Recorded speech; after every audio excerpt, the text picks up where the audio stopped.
Shalom, shalom, geração do avivamento, aleluia, glória a Deus. Sejam todos bem-vindos, aleluia. Santo, santo é o nome do Senhor Jesus. Mais uma madrugada poderosa, mais uma madrugada profética, mais uma madrugada sobrenatural.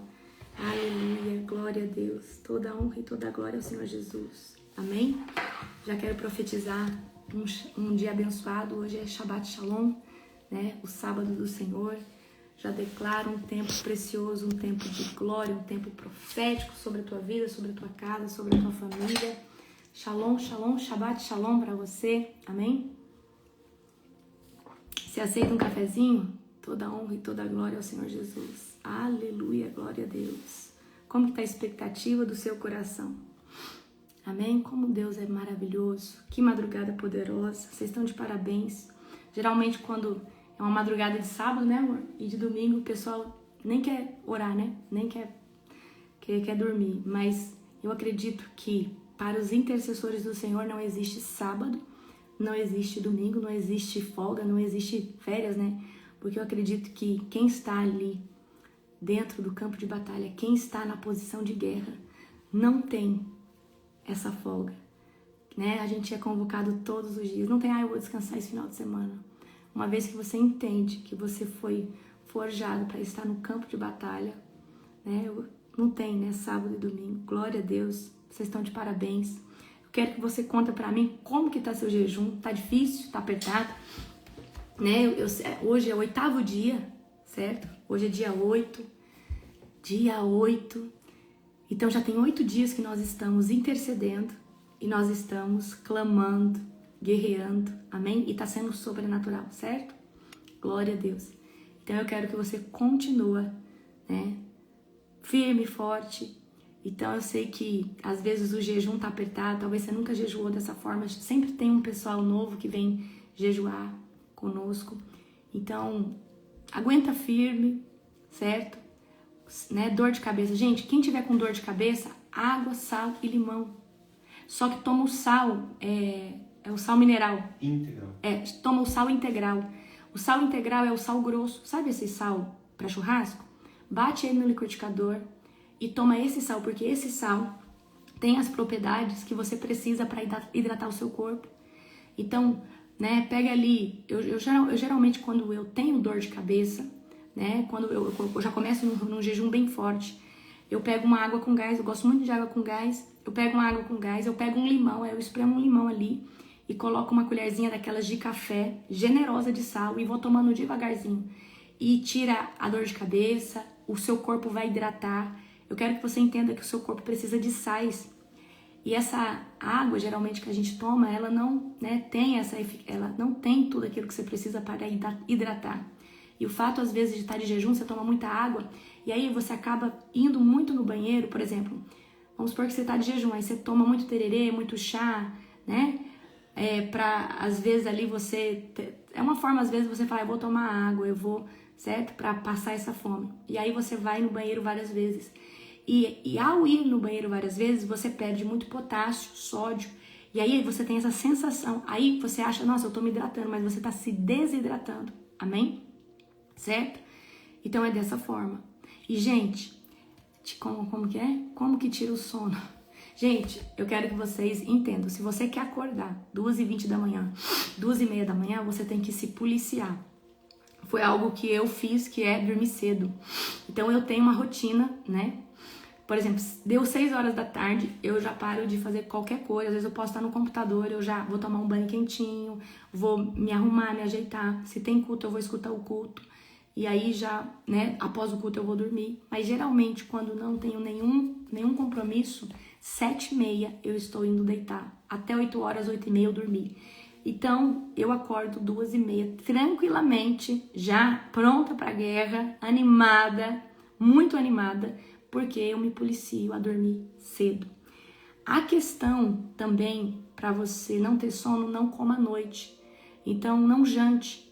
Então, por isso que eu coloquei a janela, né, padrão do jejum de 6 da manhã, se eu não me engano, né, a 1 da tarde.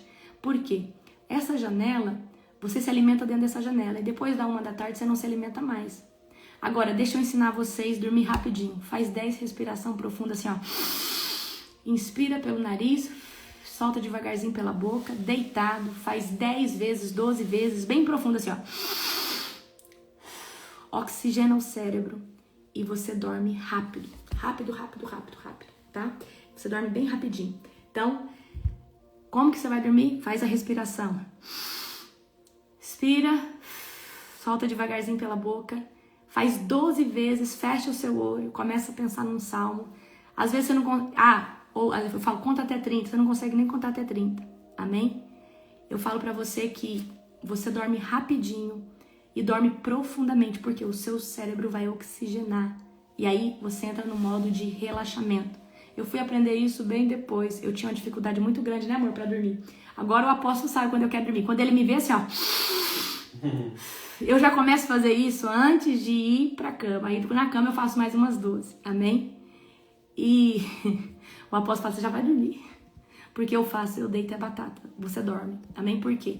O cérebro oxigena, você relaxa o cérebro, você desacelera. E talvez você, como eu, tem uma mente acelerada, não consegue parar. Então, pra mim, eu preciso, né? O apóstolo, ele deita, menos de 10 segundos, ele tá lá roncando. Eu falo, meu Deus do céu. Gente, abra comigo em Números 29, fazendo favor. Amém? Glória a Deus. Números 29. Glória a Jesus. Nós vamos estar lendo, vamos orar primeiro. Glória a Deus. Fecha os teus olhos agora. Querido Deus e Pai Todo-Poderoso, na autoridade do nome de Jesus, nós te louvamos por esse dia, por essa madrugada, por esse Shabat. Obrigada, Deus, por estarmos aqui mais uma vez às 4h12 da manhã para falar no teu nome, para exaltar a tua glória. Senhor Deus, manifesta, Pai, uma nuvem de revelação sobre este local. Eu convido o Espírito Santo de Deus para estar conosco e para Ele ministrar esse devocional conforme a vontade dEle. Toda honra, glória, poder e majestade somente ao Senhor Jesus. Senhor Deus, que nesse Shabat o Senhor venha ter um encontro sobrenatural com cada vida que está nessa campanha, com cada pessoa que vai passar hoje por esse devocional. Que a tua glória possa abraçar cada pessoa que está aqui. Em nome de Jesus, amém. Glória a Deus. Aleluia. Toda honra, glória, poder e majestade ao Senhor Jesus. Abra comigo em Números 29. As ofertas para a festa de trombetas. Eu não sei se você sabe das festas bíblicas, mas eu creio que Jesus vai voltar numa festa de trombeta, tá? No primeiro dia do 7º mês... eu creio que o arrebatamento vai ser numa festa de trombeta. No primeiro dia do 7º mês, celebrem a festa de trombeta. Qual que é o primeiro dia do 7º mês? É o mês, né? A festa do Yom Kippur. Então, aqui a trombeta vai ser tocada 9 dias e no 10º a convocação para o jejum, tá?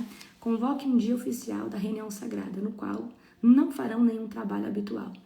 Nesse dia, apresentarão um holocausto como aroma agradável ao Senhor. O sacrifício será constituído de um novilho, um carneiro e 7 cordeiros de 1 ano, todos sem defeito. Será acompanhado de ofertas de cereal e de farinha da melhor qualidade, umedecida com azeite, 6 quilos para o novilho e 4 quilos para o carneiro, e 2 quilos para cada um dos 7 cordeiros. Então, cada novilho, cada carneiro tinha que levar uma quantidade, né, ali de farinha. Apresentem também um bode como oferta pelo pecado, para fazer expiação por vocês. Esses sacrifícios especiais são um acréscimo aos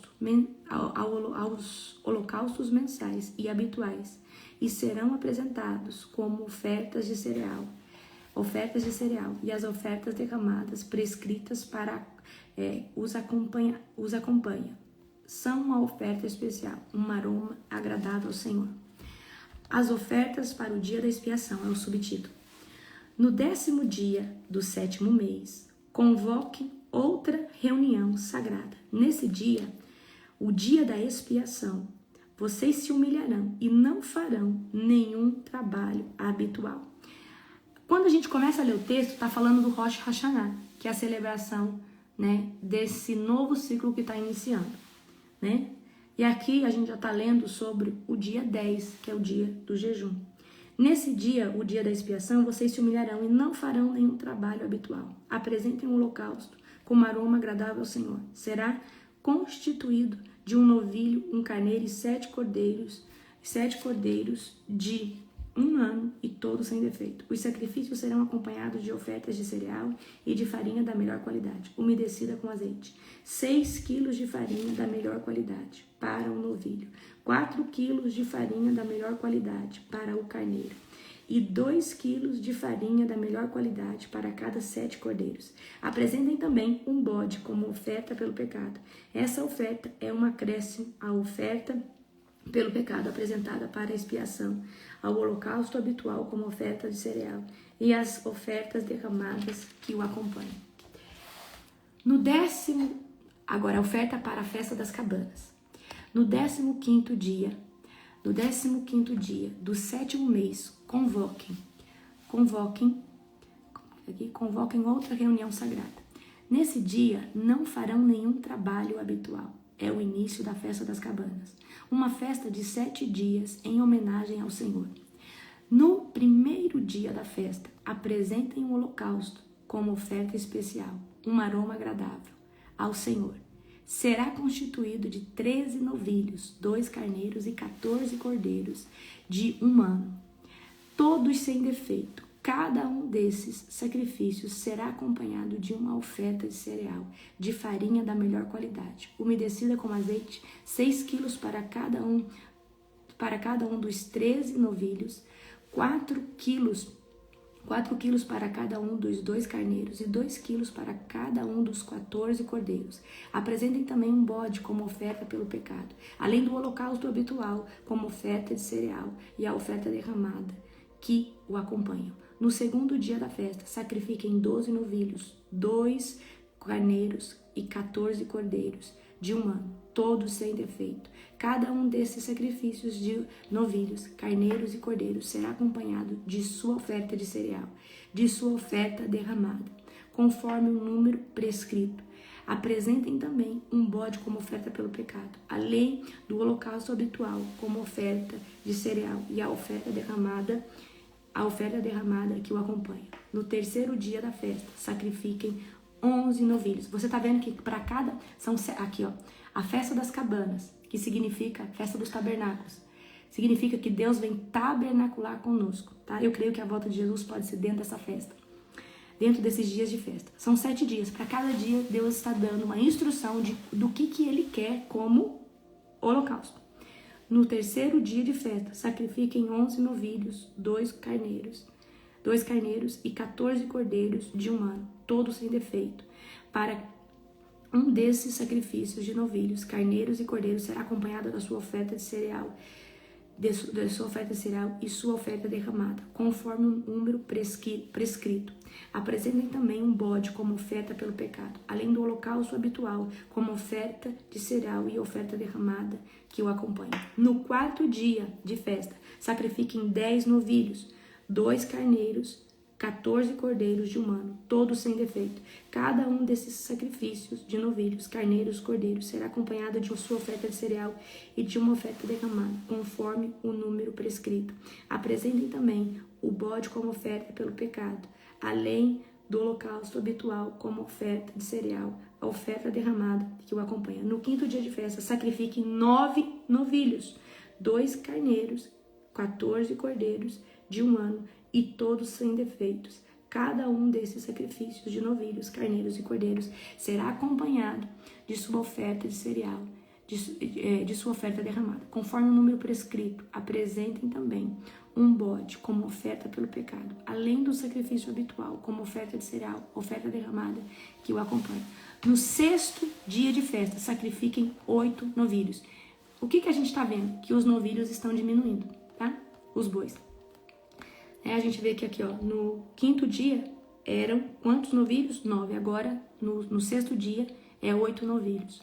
Cada um desses, ó, no sexto dia de festa, sacrifiquem 8 novilhos, 2 carneiros e 14 cordeiros de 1 ano, todos sem defeitos. Cada um desses sacrifícios de novilhos, carneiros e cordeiros será acompanhado de sua oferta de cereal e de sua oferta derramada, conforme o número prescrito. Apresentem também um bode como oferta pelo pecado, além do holocausto habitual, com oferta de cereal e a oferta derramada que o acompanha. No 7º dia da festa, sacrifiquem 7 novilhos, 2 carneiros e 14 cordeiros de 1 ano, todos sem defeito. Cada um desses sacrifícios de novilhos, carneiros e cordeiros será acompanhado de sua oferta de cereal e de sua oferta derramada, conforme o número prescrito. Apresentem também um bode como oferta pelo pecado, além do holocausto habitual, como oferta de cereal e a oferta derramada que o acompanha. Então, no 7º dia, tem 7 novilhos. No 8º dia de festa, declarem uma reunião solene. Não façam nenhum trabalho habitual nesse dia. Apresentem o holocausto como oferta especial, um aroma agradável ao Senhor. O sacrifício consiste em um novilho, um carneiro e 7 cordeiros de 1 ano, todos sem defeito. Cada um desses sacrifícios será acompanhado de sua oferta de cereal e sua oferta derramada, conforme o número prescrito. Apresentem também um bode como oferta pelo pecado, além do holocausto habitual, como oferta de cereal e oferta derramada que o acompanha. Apresentem essas ofertas ao Senhor em suas festas anuais. São um acréscimo aos sacrifícios e ofertas que vocês apresentam ao cumprirem votos e realizarem ofertas voluntárias, holocaustos e ofertas de cereal, ofertas derramadas e ofertas de paz. Moisés transmitiu todas essas instruções aos israelitas, conforme lhe havia ordenado. Glória a Jesus, que o nosso Deus, né, enviou seu Filho como nosso sumo sacerdote. E para honra e glória de Deus, hoje nós não precisamos mais, né, fazer todos esses sacrifícios de animais, porque Jesus, né, rasgou o véu. Então imagina, querendo ou não, todos os dias de festa tinha um rito, né, que tinha que ir ali, rito que eu falo assim, um cumprimento, né, o sacerdote tinha que pegar. Olha só, no 7º dia, sacrifiquem 7 novilhos, 2 carneiros, 14 cordeiros de 1 ano, todos sem defeito. Cada um tinha que ser acompanhado de uma quantidade de farinha, né, azeite sendo derramado ali. Então você vê que Deus, né, muito meticuloso, muito organizado, muito ordenado, ele instrui tudo como que tinha que ser, tudo como, né, tudo como tinha que ser feito. Então hoje, né, a gente está na era da graça. Então hoje a gente, né, para honra e glória do Senhor Jesus, a gente não precisa fazer essas ofertas de animais. Mas eu quero dizer para você que essas festas, elas são proféticas e elas são sobrenaturais, né? Festa das cabanas, festa de Pentecoste. E o que é tão sobrenatural? Porque é no calendário de Deus. Então, se Deus falou para celebrar essas festas, porque essas festas é um anúncio também da volta de Jesus, é o anúncio de tudo que é Jesus. A gente vai começar, né, por Páscoas, pães asmos. Então, a gente vai ver ali, né, tudo ali de forma assim sobrenatural. Então, estudem, né, as festas a qual Deus instituiu. Cada festa tem um significado profético. Então, por exemplo, quando nós estamos ali no Pessá, que é a Páscoa verdadeira, é uma janela poderosa de libertação. Por quê? É o tempo que Deus tirou o povo do Egito. Então, esse mesmo significado profético está para aqueles dias do Pessá, né? Que é a Páscoa mais os pães asmos, que significa santificação. Então, se tem uma janela sobrenatural para a gente ministrar libertação, é na janela do Pessá. Meu Deus, é sobrenatural. Amém? Então, eu quero arrancar o profético aqui, né, daquilo que Deus trouxe para mim, para essa madrugada. Deus está convocando um povo para despertar nesses últimos dias sobre a terra. E a gente vê que tem pessoas, né, se posicionando, tem pessoas que estão com sede, com fome desse Deus. Amém? E aí a gente vai ver que as pessoas estão, né, apaixonadas pela presença de Deus, buscando o Senhor de todo o coração, né? Mas muitos começam bem, mas não terminam bem. E eu queria falar um pouquinho sobre isso, só baixar um pouquinho essa luz. Eu queria falar um pouquinho hoje sobre isso com você, sobre começar bem, mas não terminar bem. E a gente está vendo que Deus está chamando um povo para despertar. E qual que é a diferença daqueles que permanecem e daqueles que não permanecem? Porque tem muitas pessoas que são emocionadas, começam na presença de Deus, igual, por exemplo, a gente já viu várias vezes pessoas fazer 50 dias, ficarem avivadas, mas daqui a pouco não conseguir mais orar. Porque eu creio, queridos, que não dá pra gente, né, receber um convite para um despertar se a gente não submeter o nosso caráter e a nossa vida para ser transformada. A gente só vai conseguir permanecer nos locais de glória que nós conquistamos em Deus quando nós permitimos que Deus transforme o nosso caráter. Porque se a gente quiser viver o avivamento sem ser transformado, não vai dar certo. Por quê? Você vai ficar estagnado, né? Você vai ser derrubado pelo diabo, porque você precisa ser transformado de glória em glória. Para cada dimensão da glória de Deus, você precisa estar numa nova dimensão de transformação. E eu creio que essa geração, muitas vezes que começa bem, não termina, é por causa que não passa pelo processo de libertação, não passa pelo processo de cura interior, não passa pelo processo pelo qual precisa passar. Então, o que eu quero aqui trazer um confronto para vocês? Nossa, eu estou sentindo a presença de Deus, as madrugadas têm sido poderosas. Então eu vejo pessoas, muitas vezes, que estão começando conosco, só que essas pessoas acabam falando, nossa, que sobrenatural, meu Deus, só que eu quero que você entenda. Você está avançando. A madrugada traz um aceleramento abrupto. Queridos, orar na madrugada é um aceleramento tão extraordinário que você não tem dimensão. Coisas que era para acontecer em anos, de repente em 6 meses rompem. Só que você precisa também submeter o seu caráter, submeter a sua vida para ser moída, esmagada e transformada pelo Senhor Jesus.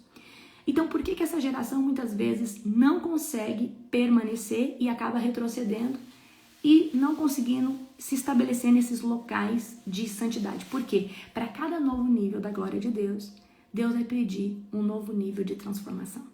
Então, para cada novo nível da glória de Deus, Deus vai requerer de você um novo nível de transformação. A minha transformação desbloqueia o próximo nível de glória. A minha última atualização, o meu último upgrade, a qual Jesus trabalhou, então, por exemplo, esses 50 dias, você está sofrendo um upgrade, ou seja, Jesus está transformando você para que você possa entrar num próximo nível de glória. O que é um próximo nível de glória? Um próximo nível de revelação no Senhor, revelação na presença de Deus. Então Deus está convocando uma geração para despertar. Só que muitos começam e são emocionados, mas não permanecem por falta de libertação, por falta de se submeter. E eu quero que você aprenda. A submissão é algo poderoso. Nós precisamos aprender a nos submeter na presença de Deus. E queridos, não adianta você querer viver o despojo, a glória, o avivamento sem transformação. Então, avivamento, eu quero que você entenda. Avivamento não é cair no chão, tá? Avivamento não é tremer. Eu creio que uma pessoa pode sentir tudo isso num ambiente que está manifestando uma unção poderosa de avivamento. Mas avivamento significa arrependimento, seguir Jesus fielmente e um transbordo de transformação. Então, para mim, eu poderia falar para você que avivamento é transformação. Aonde eu sei que está acontecendo o avivamento? Pessoas sendo transformadas. Então não adianta a gente tremer, pular, cair, falar em línguas e levantar mentindo. Levantar fazendo as mesmas coisas que fazia antes. Então, o que eu quero trazer para você? Avivamento é transformação de caráter. Avivamento é transformação.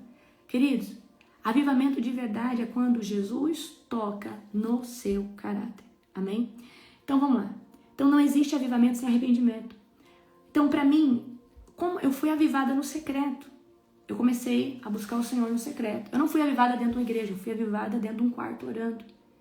E Jesus me encontrou, Jesus começou a me confrontar e eu fui ali lavada. Eu lembro que eu fiquei mais de uma semana chorando. Chega a minha pele assim assava de tanto que eu chorava. Porque eu comecei a ver os meus pecados e a pedir perdão para o Senhor. E eu passei vários dias chorando. E isso produziu transformação. E eu falei, Jesus, eu não quero mais ser dessa forma. Jesus, me perdoa. Eu comecei a lembrar de coisas. E queridos, isso é o avivamento. O avivamento ele tem que ter um impacto abrupto dentro de você. De te fazer mudar de rota. Então, avivamento, vou falar para você o que é avivamento. Avivamento é quando uma pessoa se converte genuinamente, se submete ao Senhor e permite que o seu caráter seja transformado de glória em glória. Então, se uma pessoa está ali manifestando poder e unção, mas vive ainda no pecado, mentindo e fazendo coisas erradas, isso ainda não é avivamento. Amém? Eu creio que o poder de Deus se manifesta num local que está acontecendo um grande avivamento. Mas avivamento, para alguém manifestar o avivamento, essa pessoa tem que ter sido transformada. Não existe a manifestação de avivamento numa pessoa não transformada. Então, Deus primeiro quer te avivar no secreto, para depois fazer um avivamento coletivo. E Ele quer usar a sua vida para fazer um avivamento coletivo. E Ele faz isso hoje através da minha vida. Mas primeiro eu fui esmagada, forjada, passei na aularia de Deus, entrei no Vale de Jaboque várias vezes, né? Até Deus, né, ir me transformando de glória em glória. E Deus continua me transformando. Eu sei que a cada 50 dias, a cada 90 dias, a cada 40 dias, eu sou transformada e a minha mentalidade muda para algo mais afiado e forjado no Senhor. Então, não existe avivamento sem arrependimento. Eu quero que você desconstrói da sua cabeça que avivamento é pular, rodar, aparecer pedra preciosa. Gente, isso são as manifestações do poder de Deus. E eu vou falar pra você, tem gente que já viu manifestações do poder de Deus e continua mentindo, continua prostituindo, continua viciado. Isso não transforma ninguém. Eu creio que muitas vezes convence alguém a se arrepender, edifica o incrédulo, mas o avivamento genuíno é quando uma pessoa se submete a Jesus. Então eu só pude viver esse avivamento quando eu falei, Jesus, eu te quero, eu vou me submeter, eu vou te buscar. E eu me esforcei ao máximo que eu podia para mim buscar Jesus durante um ano. E nesse um ano eu não só encontrei Jesus, eu encontrei o meu destino profético, eu encontrei o meu motivo de viver, eu encontrei algo além do que eu pedi. E através de um avivamento pessoal nasceu um grande avivamento coletivo. Então primeiro Jesus quer fazer em você, para depois Ele fazer através de você. Mas para isso, vocês precisam se submeter a processo. E essa geração, quando o processo começa, ela solta. E eu quero que você entenda. Há processos, querido, que você quer gritar, você quer falar, eu não quero mais, eu não aguento mais. Mas é aí que você tem que permanecer, porque nesse dia do processo, nesse dia que Jesus está te amassando, como amassa azeitona na prensa, é nesse dia que Deus está tirando toda impureza e extraindo o melhor óleo de você. Amém? Não existe avivamento sem uma vida separada. Você quer manifestar avivamento, você quer convencer as pessoas de que Jesus é o Senhor, primeiro isso tem que transformar a sua vida. Eu creio que o maior fruto da pregação de alguém é a sua própria transformação. Eu creio que você pode pregar com unção, mas essa unção, ela não tem tanto impacto quando a pessoa não vê em você uma vida transformada. Então, você quer pregar, você quer evangelizar, primeiro Jesus tem que fazer em você. Você tem que ser o modelo dessa vida transformada. E a unção vai ter mais impacto. Amém? Talvez você já escutou muitos pastores pregando e fala assim, mas ele prega, mas ele trata assim a esposa, mas ele faz isso, mas a pessoa mente, fala mal dos outros. Você escuta a palavra, mas a palavra parece que não consegue entrar em você por causa da má conduta de uma pessoa. Amém? Glória a Jesus. Agora, eu quero trazer aqui um confronto profético para você, tá? Então, nós falamos aqui sobre avivamento. Então, avivamento é uma pessoa que se submeteu a Cristo de verdade, renunciou, nega-se a si mesmo todo dia, toma sua cruz e segue Jesus, de glória em glória transformada. Então, não existe avivamento sem transformação e arrependimento. Então, a primeira coisa que você precisa fazer é se arrepender do pecado, parar com esse comportamento e falar, Jesus, me ajuda a vencer o pecado. Amém? Agora, eu preciso trazer para você uma outra coisa. Tem pessoas hoje que, falam assim, eu estou passando por um processo, estou passando por um vale, estou passando por um deserto. E aí muita gente chama de, um processo de Deus, que Deus está permitindo. Muita gente está chamando, às vezes, de processo, algo que é uma consequência das suas más escolhas. É a consequência do seu mau caráter, consequência das coisas que você fez de errado. E eu preciso que você entenda que existe sim, quando Deus está nos amassando, por causa do propósito, por causa do chamado, e isso acontece. Mas tem pessoas que colocam que eu tô num processo de Deus. Não, você tá vivendo as consequências das suas más escolhas. Eu tô no deserto. Não, você tá passando por isso porque você teve um mau caráter. Você fez escolhas erradas, você pecou, você está sofrendo, na verdade, as consequências da semente que você plantou lá atrás. E eu quero que você seja muito realista com você mesmo. Então, quando você estiver numa prova difícil, você falar, essa prova eu tô passando porque eu fui ignorante, porque eu fiz coisa errada, porque eu escolhi errado. E eu quero que você hoje para de colocar a culpa em Deus e a culpa em terceiros de coisas que você está colhendo porque você mesmo plantou. Porque eu acredito que Deus ama a verdade dentro de nós. Então, por muito tempo, bem no começo da minha conversão, eu falo, Jesus, eu estou passando por tudo isso porque eu plantei sementes ruins. Eu agi de forma errada. Mas eu creio que, a partir do momento que eu mudo a semeadura, o fruto também muda e eu vou começar a colher outra coisa, além dessas consequências que eu tenho colhido. Então eu quero começar a plantar uma semente boa para ter uma boa colheita. Então você tem que hoje parar de chamar de processo, deserto, prova, aquilo que foi uma atitude sua, aquilo que foi uma má escolha.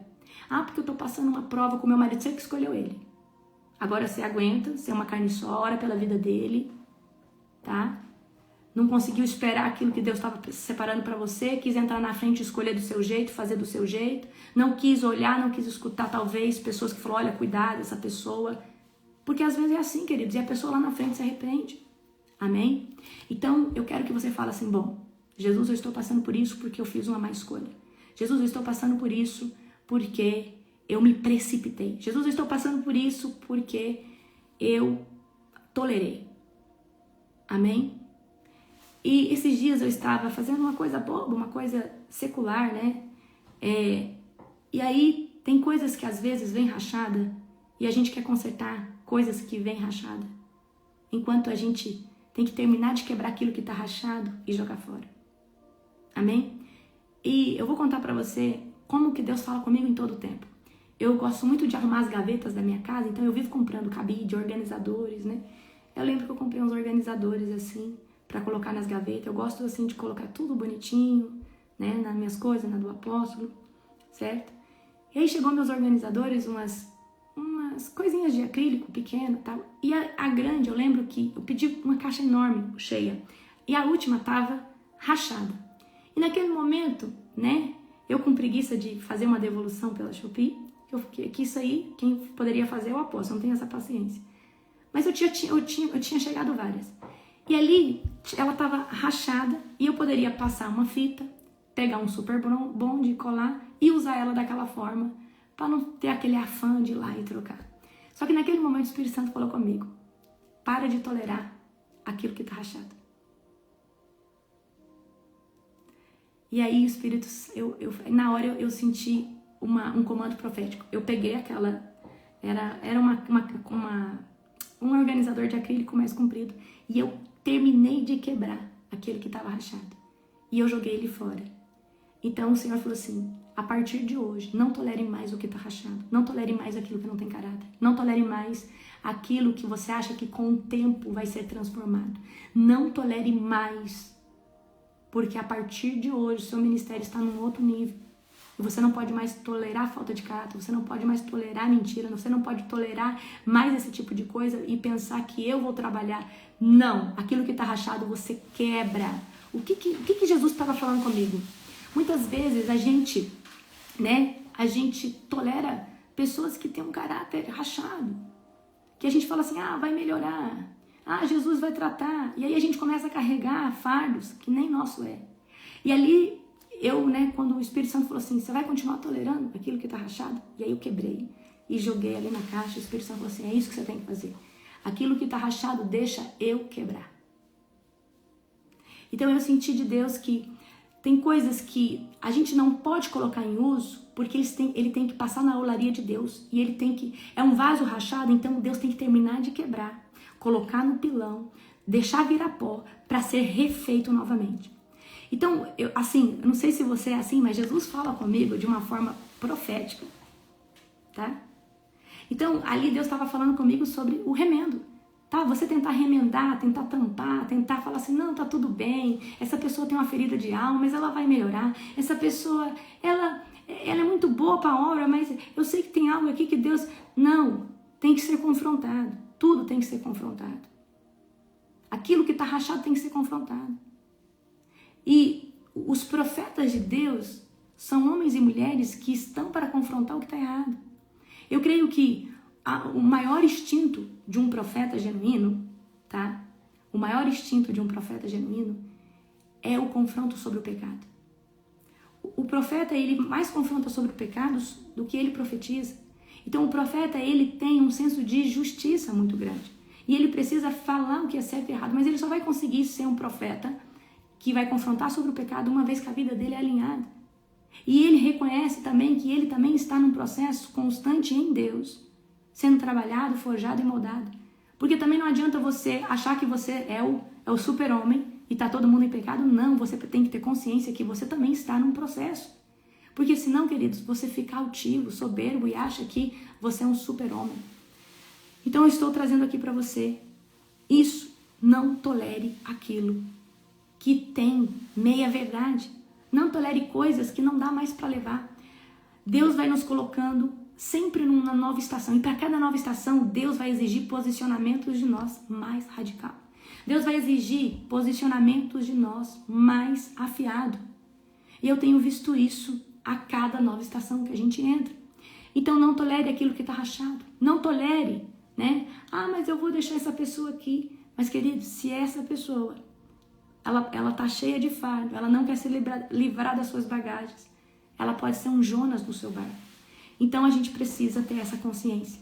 Aquilo que está rachado, a gente entrega nas mãos do Senhor, deixa Ele trabalhar. E no tempo certo, talvez, conforme a transformação, aquilo ali pode estar perto, caminhando junto, num projeto, mas enquanto o Senhor não trabalhar, não pode. Não aceite remendo sobre áreas que você precisa expor. Então, quando eu estava ali, né, fazendo coisas seculares, o Senhor falava comigo: não queira remendar aquilo que precisa ser quebrado. Porque, queridos, aquilo que é remendado, ele não tem a sua originalidade. Ele está remendado, ele está feio, ele está tirando a beleza do natural. Então, tudo aquilo que está quebrado precisa ser jogado fora. Às vezes a gente deixa ali um copo trincado. Ah, mas dá para beber água, mas ele pode cortar a boca de alguém. E isso, na verdade, é um espírito de miséria, um espírito de avareza. Se tem um copo rachado, se tem um copo trincado, joga fora. Isso pode ser uma arma contra a vida de alguém. E muitas vezes, por causa da avareza, por causa ai, mas era um jogo de copo, eu vou desfazer por causa desse trincadinho? Sim. Então nós precisamos ser assim também na nossa vida espiritual, no nosso dia a dia, com as pessoas que nos cercam. E deixa eu ensinar você, você precisa ser seletivo com quem anda, caminha com você. Eu quero que vocês entendam, eu sempre vou bater em cima do caráter, porque caráter para mim é a estrutura de qualquer homem e mulher de Deus que vai carregar um grande ministério. Eu não gosto de mentira, eu não gosto de coisas erradas. É como eu disse para você, nós poderíamos ter o alvará da Global muito antes, pagando por fora, mas eu não me submeto a esse tipo de coisa porque isso não condiz com o meu caráter e nem com o caráter do meu esposo. Eu preferi pagar o preço de esperar um tempo a mais até que saia de forma natural do que entrar dentro da brecha, da legalidade, do suborno, porque isso não provém do Senhor. Amém? Então, o que eu estou tentando dizer para você? Nós precisamos ser pessoas de sim, não, não. E, queridos, você sabe o que mais convence hoje? São pessoas transformadas. E hoje a coisa mais difícil de você encontrar, pessoas de caráter. Pessoas que falam e fazem. Porque, queridos, muita gente fala, mas o que convence é o que você faz.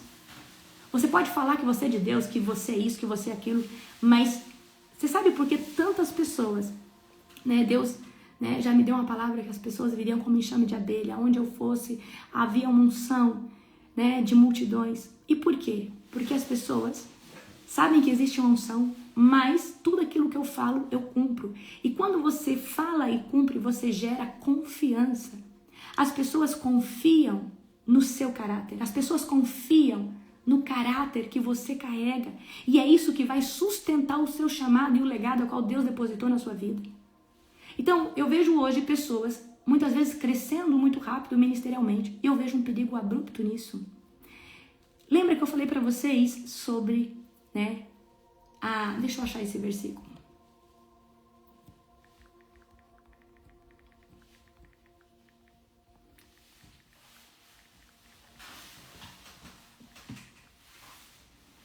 Vou achar esse versículo para você.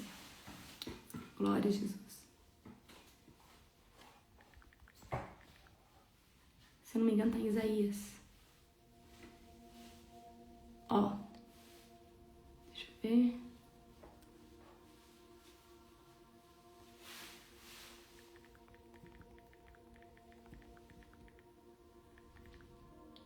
Deixa eu achar aqui, eu vou achar. Tá em Isaías 49, ó. Isaías 49, 2.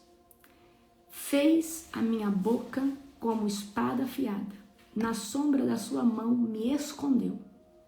Fez de mim uma flecha polida e me guardou em sua aljava. E eu quero trazer isso aqui, esse confronto de novo para você. Fez de mim uma flecha, ó, fez a minha boca como espada afiada, ou seja, ele colocou a verdade do evangelho sobre a sua boca. Na sombra da sua mão me escondeu. Fez de mim uma flecha polida e me guardou. Então, quando Deus te escolhe, te chama, Ele vai colocar em você aquilo que você precisa para a jornada, mas Ele vai, olha só, me guardou em sua jaula. Esse tempo que Deus te guarda é um tempo de anonimato, é um processo. Porque quando Ele está polindo você, Ele está trabalhando, Ele está tratando em você. Mas por muitas vezes, Ele precisa te manter no anonimato para maturar aquilo que Ele poliu, aquilo que Ele forjou. E quando Ele pegar você para lançar, você já está cumprindo o seu propósito. Mas antes de lançar a flecha, Ele vai colocar a flecha, Ele vai esticar para trás. Ele vai, trazer a flecha para trás.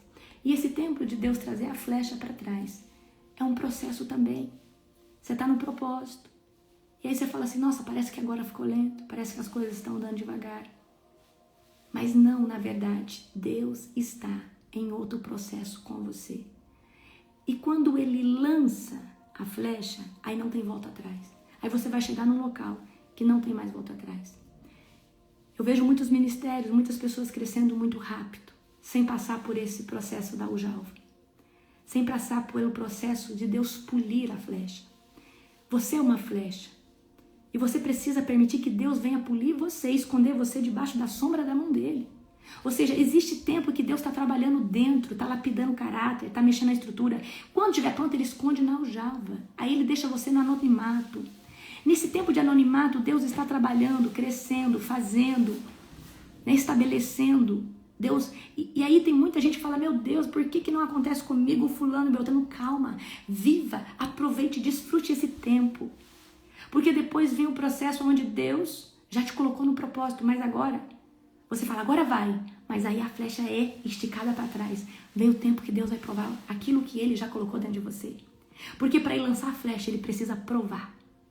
Então Ele vai colocar você no arco, mas antes de lançar, Ele precisa te esticar.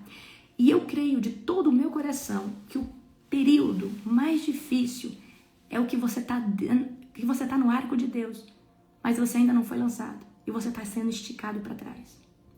E o esticar para trás não é um retrocesso de Deus. O esticar para trás é Deus provando, forjando o seu caráter. É Deus te levando para o Monte Moriá. E aí é o tempo que Deus vai fazer esse lançamento da flecha. E quando Ele fizer o lançamento da flecha, Ele vai fazer você viver exatamente a plenitude do seu propósito. Só que quando Ele te coloca para viver a plenitude do seu propósito, você já está com alicerce, estruturado, com caráter estabelecido, com temor, mais alicerçado em Deus. Amém? Então eu vejo muitos ministérios crescendo de forma abrupta. E queridos, eu creio que o nosso ministério cresceu de forma rápida, mas cresceu consolidando.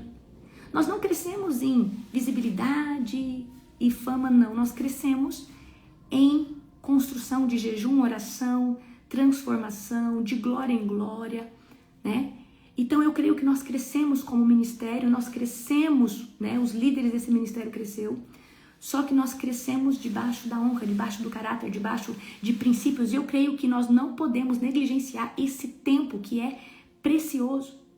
Tem pessoas que levam 10 anos para se estabelecer, porque se entregaram de forma mediana para Deus, mas quando você se entrega de forma completa, esses processos vão ser rápidos, mas ainda serão processos. E talvez você está na aljava de Deus, demore 1, 2 anos. Você está no arco, sendo lançado para trás, demore mais 2, 3, 4 anos. Mas quando Deus lançar a flecha, vai ser estrondoso, vai ser sobrenatural. Amém? Por exemplo, eu vou dar um exemplo para você. Tem pessoas que se emocionam e começam a fazer libertação e falam, uau, que legal. Né? E eu vejo pessoas crescendo no Ministério de Libertação, só que de forma muito rápida, não tem uma estrutura de intercessão, não tem uma estrutura, e aí acabam sofrendo muito com o Ministério de Libertação. Então, para o Ministério de Libertação, a primeira coisa que você precisa ser é transformado e liberto. Não, você não pode mexer com libertação com áreas vulneráveis na sua vida. Simples assim, tá? É o primeiro ponto. O segundo ponto é, você não pode ministrar libertação se você não tiver um relacionamento real e vívido com o Senhor Jesus. A gente sabe a história de Cefa, né?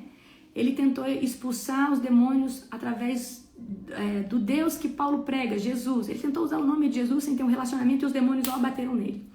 Então, hoje em dia, muitas pessoas usam o nome de Jesus, né? Às vezes carregam a unção, a libertação acontece, mas de fato essa pessoa não tem intimidade com o Senhor Jesus.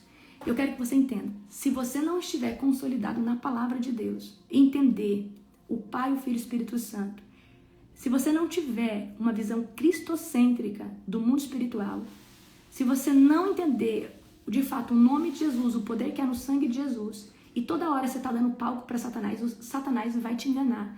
Satanás vai pegar você nessa estrada porque você está emocionado com a manifestação do poder e esqueceu de estruturar as suas raízes em Cristo. Então, nós crescemos de glória em glória na libertação, mas primeiro o Senhor alicerçou raízes. E quando eu falo alicerçar raízes, né? Um dia uma discípula minha falou assim, apóstolo, o que eu faço para entender mais do mundo espiritual? Eu falei, leia a Bíblia, leia livros de pessoas que estiveram nesse mundo e você vai aprender muito do mundo espiritual, mas a Bíblia é a voz de Deus. Então, queridos, você precisa ter essa palavra bem estruturada dentro de você, para o diabo não mentir para você. Por quê? O libertador ele vai precisar viver no nível de jejum, de oração, de santificação o tempo inteiro. Porque a cada nível de glória que ele entra é um nível de guerra espiritual maior. É um nível de guerra espiritual muito superior. Então, de glória em glória nós somos transformados, mas também nós vamos enfrentar uma guerra maior, nós vamos ter uma autoridade superior à que nós tínhamos. Então, todo libertador ele vai precisar viver em jejum, em consagração. Agora, outro ponto para o libertador, ele precisa ter um ministério de intercessão e ele precisa ser um intercessor. Libertadores que não oram serão pegos por armadilhas. O libertador ele precisa ter autoridade orando. Agora, quando você sente que você tem um chamado de libertação forte, você precisa orar na madrugada.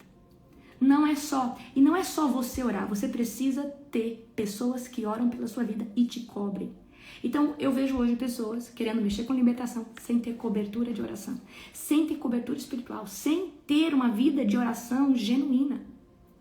Então, às vezes, está ministrando libertação porque talvez recebeu uma unção de libertação, mas eu falo para você, nós precisamos ter essa estrutura, porque senão Satanás vai massacrar. Ele entra no emocional, ele lança dardos inflamados, porque você precisa estar sempre em vigilância. Ministério de libertação não é brincadeira. Mas uma vez que você entende o processo, você está bem estruturado. Ah, meu querido, eu acho que não tem para mim não tem um lugar melhor que ministrar libertação. Eu amo ministrar libertação, amo orações de guerra, amo a madrugada. E a madrugada, por que ela é tão sobrenatural? Porque a madrugada, ela vai trazer para você um aceleramento. Aqui, queridos, se tem um lugar que traz aceleramento, o maior relógio que acelera qualquer processo chama-se madrugada. Entre 2 e 5 horas da manhã, você orar nesse horário é o lugar que mais traz aceleramento. Então, orar na madrugada traz um aceleramento de Deus poderoso. Aquilo que ia acontecer em 20, 30 anos, de repente acontece em 1, 2 anos, 6 meses, 3 meses, está rompendo. Você fala, meu Deus, eu estou vivendo, passei 20 anos na igreja, não vivi isso, o que está acontecendo? Madrugada provoca aceleramento de Deus. Outra coisa que a madrugada vai fazer com você, a madrugada vai fazer que todas as suas bênçãos sejam restituídas. Tudo aquilo que foi roubado, retido, vai ser liberado. Então Deus vai trabalhar em todas as áreas da sua vida de forma sobrenatural. E a madrugada, por ser o local de guerra mais brutal que existe, entre 3 e 6 da manhã, toda a estrutura do mundo espiritual é trocada. E aí nós entramos numa dimensão mais forte de guerra. Entre meia-noite e 3 horas da manhã é batalha, mas entre 3 da manhã, né, geralmente entre 2h30 ali, 2 e pouquinho, um pouquinho antes de virar as 3 horas, toda a estrutura do mundo espiritual, né? Então tem demônios que são liberados dentro desse horário, demônios terríveis, e eles têm 2, 3 horas de atuação. Eu quero que você entenda que os demônios têm horas para atuar. Tem demônios que atuam durante o dia, tem demônios que são liberados entre 6 da manhã e 6 da tarde e 6 da manhã. Tem demônios que só podem ficar da meia-noite às 3 da manhã. Tem demônios que só podem ficar das 9. Então, existem hierarquias, dependendo, quanto maior a sua força, menos tempo de atuação eles têm sobre a terra, né? Então, existem leis no mundo espiritual. E por que eu estou falando isso para você? Assim como os anjos. A gente vai ver que, né? A gente vai ver que Jacó estava lutando com o anjo. E aí o anjo falou assim, olha, estava por amanhecer, eu preciso ir. Porque o horário dele era, talvez dentro da 4ª vigília, entre 3 e 6 da manhã, eu preciso ir. O meu horário deu. Agora eu preciso dizer para você, Jacó pelejava com o anjo da bênção, que estava para ele para ser abençoado, na madrugada. Então a madrugada libera despojo para nós de forma sobrenatural. E a madrugada vai fazer ser gerado dentro de você uma autoridade sobrenatural. Eu quero que você entenda que às vezes a gente já tem autoridade, porque ora, jejua, tem intimidade com o Espírito Santo, mas a madrugada é o local onde você mais vai exercer autoridade. Porque quando você começa a orar na madrugada, você está dentro do campo de batalha mais pesado. Eu quero que você entenda que dentro desse horário... Começou a chover aqui, gente. Começou a chover aqui. Deixa eu ver. Espera só um pouquinho. Deve estar chovendo forte, vocês estão escutando? Então, a madrugada, ela traz muita autoridade no nome de Jesus. Imagina que você, tá? Começa a orar dentro do campo de batalha mais difícil. Aí, você vai orar qualquer outro horário, em qualquer outra guerra, você não sente tão pesado como foi na madrugada. Porque você já está acostumado com o campo de batalha mais pesado. Então, na madrugada você tem autoridade. Por quê? Quando você começa a orar na madrugada, às vezes a sua voz, você sente que está algo estagnado, parece que sua voz não quer sair. Por quê? Há um nível de opressão querendo fazer você desistir de orar na madrugada. Porque Satanás sabe que toda pessoa que se posiciona na madrugada se torna um inimigo do seu império. Porque fala assim, aquele ali é uma pessoa que vai destruir o nosso império. Porque quem ora na madrugada adquire uma autoridade profética, uma autoridade para a guerra sobrenatural. Sobrenatural, violenta e avassaladora. Então, o que eu quero trazer aqui para você agora? Você precisa se posicionar, você precisa resistir e você precisa permanecer nesse local.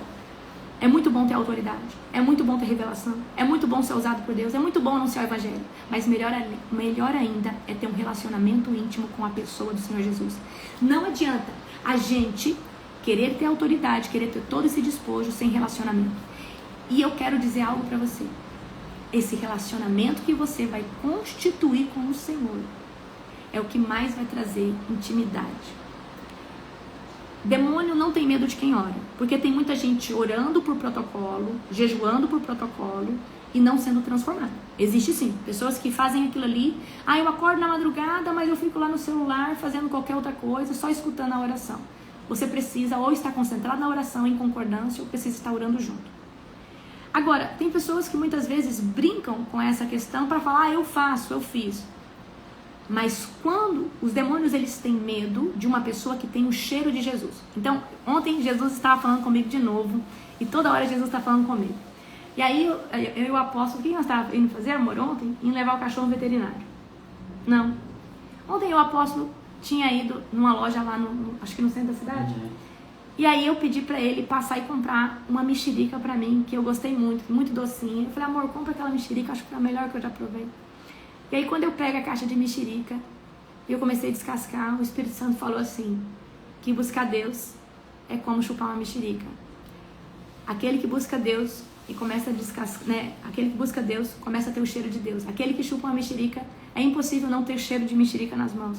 Então eu comecei a descascar aquela mexerica e o Senhor falou assim, assim acontece quando vocês estão na minha presença. O cheiro da mexerica fica nas suas mãos. E todo mundo sabe que você chupou mexerica.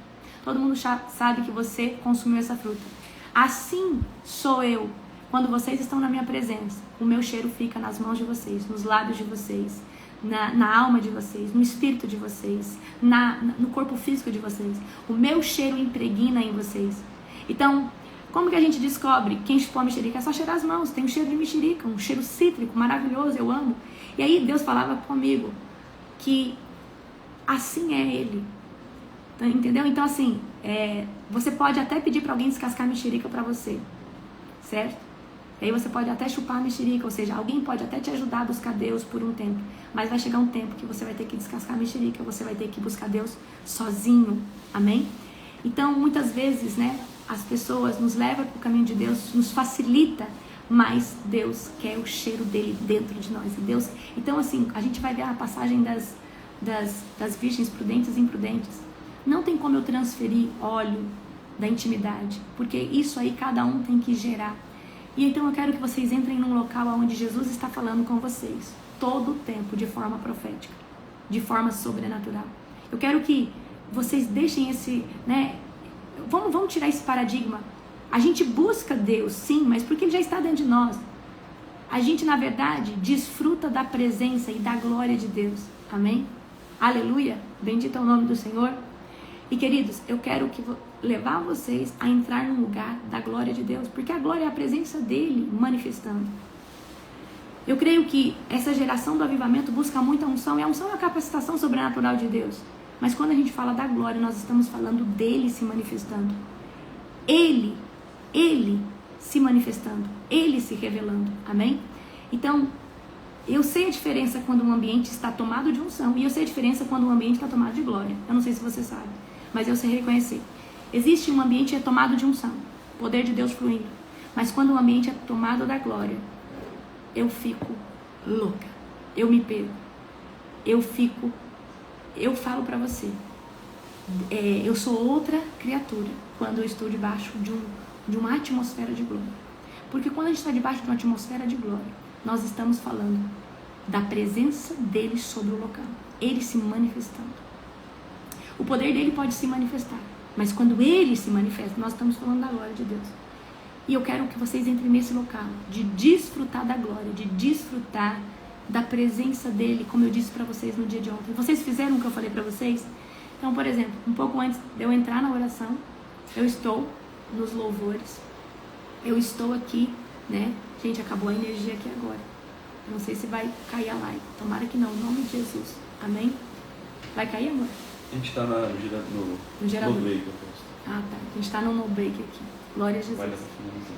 Então, para finalizar essa live, eu falei para vocês no dia de ontem, eu falei, gente, entrem nesse local. Entra nesse local de entrar na dimensão do Espírito e desfrutar da presença. Desfrutar da glória de Deus. Desfrutar daquilo que Ele é e daquilo que Ele faz. Coloque aquele louvor que te deixa na dimensão de uma sensibilidade maior com o Espírito Santo. E entra, fale com o Senhor, desfrute da presença. Fala, Jesus, me toma com a sua glória. Me toma com a tua presença. Desfruta da presença de Deus. Começa a ver no Espírito o que Deus quer fazer com você. Amém? Gente, a energia acabou aqui, mas a gente já é preparado, né, amor? A gente tem um no break, a gente tem uma estrutura que pode acabar a energia, mas não acaba aqui. Para a honra e glória do Senhor Jesus. Amém? Nós estamos preparados para o Apocalipse. Aleluia. Queridos, era isso que eu tinha para falar para vocês no dia de hoje. Um dia abençoado, um dia poderoso, um dia profético, um dia sobrenatural. Shabbat Shalom. Amo a vida de vocês.